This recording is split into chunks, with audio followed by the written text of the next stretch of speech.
Our scripture this morning is from the Bhagavad Gita, chapter 2, verses 71 and 72. And it's from a translation by Eknath Iswaran. They are forever free who renounce all selfish desires and break away from the ego cage of I, me, and mine to be united with the Lord. This is the supreme state. Attain to this and pass from death to immortality. Have you ever made a resolution to break them just a few days thereafter or a few weeks? I believe we all have been there, done that. Nonetheless, we also all will have had our share of successes, where we indeed pulled through and overcame our previous thinking and behavior for good. But there is something strangely icky and sticky about our ego that makes it oftentimes really difficult to change and move forward with a different and healthier mindset for good. An addiction of sorts, or a poor me mentality, which is when we tend to see ourselves as the victim of events or circumstances. And don't get me wrong, I'm not trying to say that we never had a reason for that sort of attitude. Believe me, I don't. But the thing is, if we carry that sort of attitude forth, maybe even from our childhood or from half a year ago or 2 months ago, and we carry it forth into the now, we are the ones holding ourselves back, putting boulders in our own way of spiritual growth. It is the kind of attitude that we probably disliking others, but to which we are completely blind when we use it ourselves. In our sermon, we are going to look how such pattern could have evolved. Why is it still so strong, ingrained, and how can we embark on changing it? And though I do not believe we can change it overnight, I feel we have reason to believe that months of work can make a difference.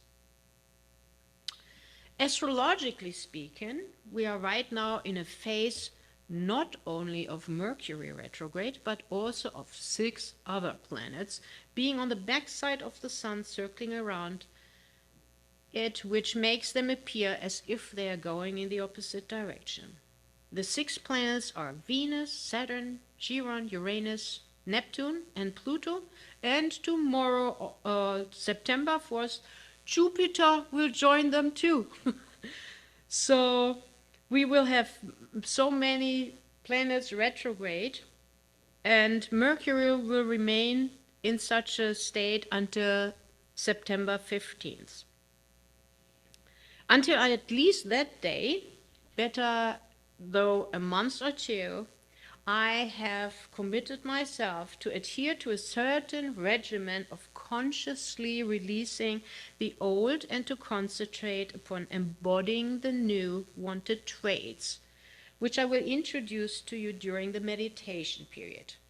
And for that purpose, I handed out a very small piece of paper that is, that has like 5 affirmations on them, and which we will also be using during our meditation. And it was so strange. I wrote them basically all up in one whole swoop within, like, I don't know, let's say half an hour, 45 minutes.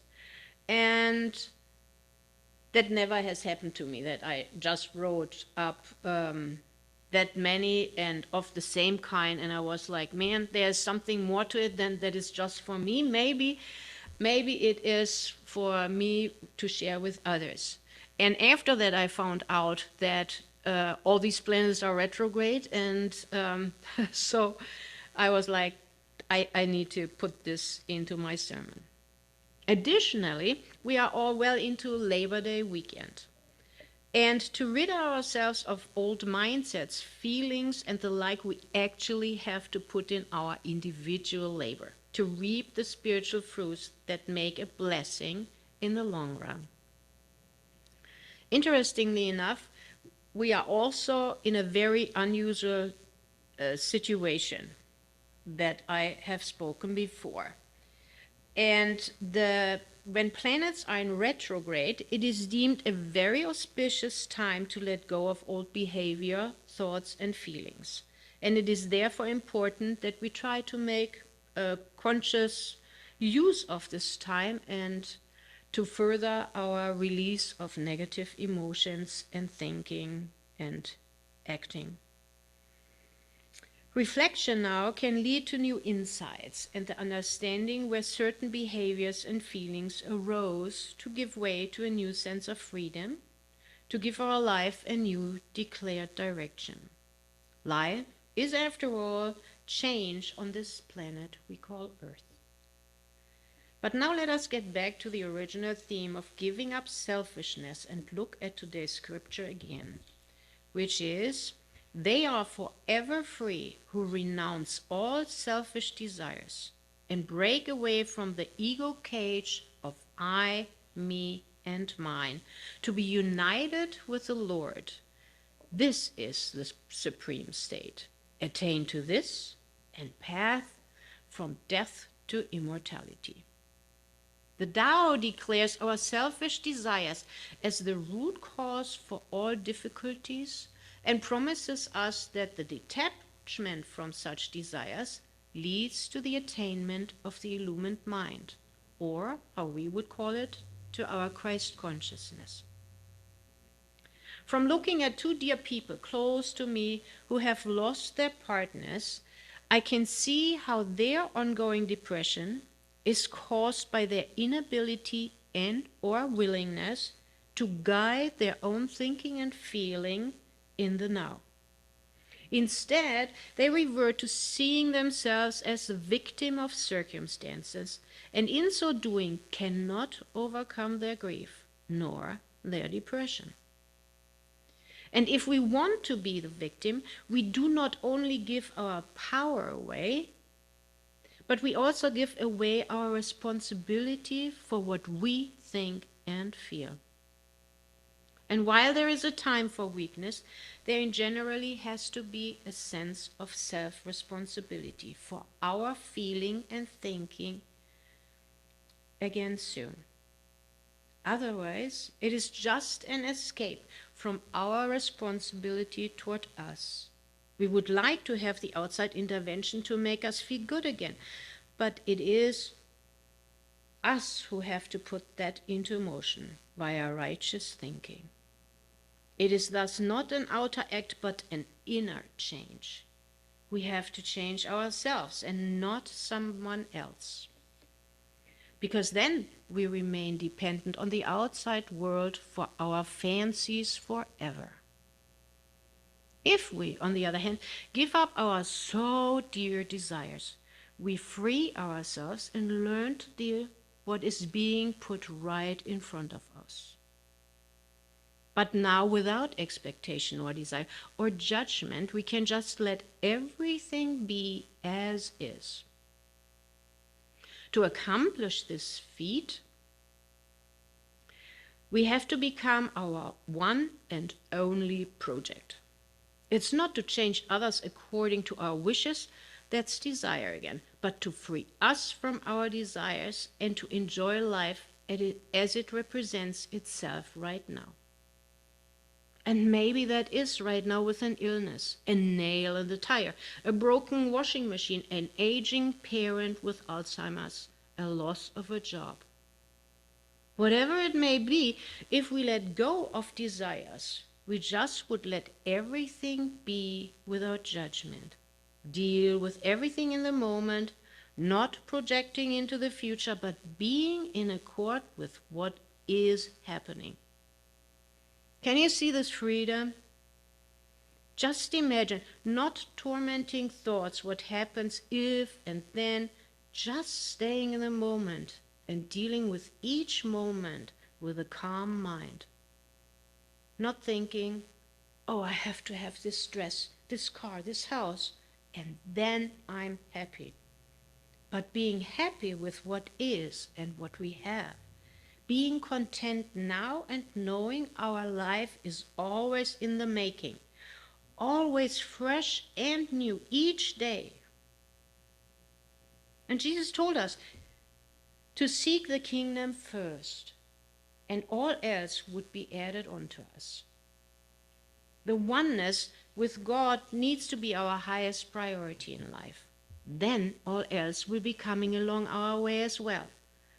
But our priority needs to be God. Once we have united with God this way, we have reached the supreme state of what we call enlightenment. The next question that we have to ask ourselves is, how do we get there? If you are anything like me, I cannot just do what a book asks me to do and it'll work. I sort of have to find my own approach and version of the approach, and maybe so should you. We are, despite our oneness, all different, and to believe there is a clear recipe for everybody and all is, in my eyes, another true illusion. I regularly feel inclined to write things out of the blue. And when that happens, I give in to it. So you may want to do something like that as well. But maybe for you it is to go on a walk with your dog and listen to music. And all of a sudden you get an insight of what to do. Use your inclinations, as they are likely signs from God to guide you to the next step. As you may know, I am really a fan of affirmations. I say them in my head in bed. I recite them when I'm running. I say them and do them while doing EFT tapping additionally, which is really helpful for me. And when I'm really low on energy, I may go out where there are a lot of people, and whenever I pass a person, I just think, I quickly glance at them and think towards them, I love you. Years ago, I was like, well, 10 years ago now, yeah, exactly, almost. I was working in DC at a television station, and I was really not in a good place of mind. And I could almost not keep it together. And when I did that, and I just stepped out onto M Street, and I walked towards a park. There was a teeny weeny little park just up the road to the left. And I just thought that towards everybody and all. As soon as when I reached the park, which was like 2 minutes, 3 minutes later, I already was beaming. I was beaming full of energy. It just changed me. It was not that I had to do anything, that I had to get anything, that I had gotten anything. I had done something myself. I had sent out love. And it changed me in such a short period of time that it's like unbelievable. And it shows that it is not the fulfillment of our desires that really brings the happiness. It is when we give from our heart, ourselves, that makes the big difference. And I can just recommend, please try it out for yourself. It is really easy. It is completely unobtrusive, and it may also recharge you and your feel-good batteries in no time. Since we are in Mercury retrograde, I would like to invite you joining me in writing each day some affirmations, which I, for myself, want to become true. And it is being said, the more we say it, that which we desire, by already thanking for it that it has happened, we pull it in and make it happen. And there are, I'm using right now, because we are on Mercury retrograde and all these other planets in retrograde, affirmation that aim for the identification with the divine attributes and the release of obstacles hindering them. Because that is what astrologers tell us is a good purpose for this time. Plus, we really want to try it out what it means to seek the kingdom first. And maybe to experience what is added onto us if we just commit to that. Wouldn't that make us quite sure to be on the right path if other things then automatically, without our asking, would fall into place, wouldn't that give us a new surge of love for this life and that there is purpose and that we are so connected to the divine? I printed some of my informations that you might like on those small little slips, and you may want to tinker with them that they are to your liking. It's not my first language, so maybe the sentences are too long or whatever. And the grammar is not quite right, but so change them however you feel necessary, but do it. And for the month of September, I really would love to for you to join me in this endeavor. And please, please, please, just to let it be our experience and that we can exchange. Let us concentrate on the divine attributes for right now only, and leave our houses, our cars, our washing machines outside, or our and what else, and yeah, and let us see what will unfold. Of course, feel free to reach out to me for feedback on your experiences as well, and we may even, yeah, we can always talk about that. So let's sum up. Desires are ego-driven and lead us into a world of ego demands, which seemingly need to be fulfilled for our happiness. But this happiness is a hollow one, as it is always threatened by outer circumstances. When we, on the other hand, give up our desires, we can stay in the now without judgment or expectation and let things be, knowing that we as children of God are always cared for and nothing bad can happen to us, especially if when we focus our life around God, because then, so Jesus promises, all else will be added onto us.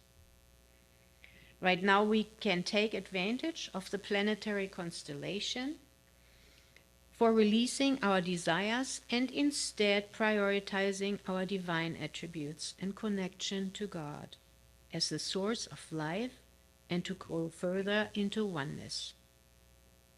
For this purpose, we can use affirmations, which can be written, recited, or read daily a few times.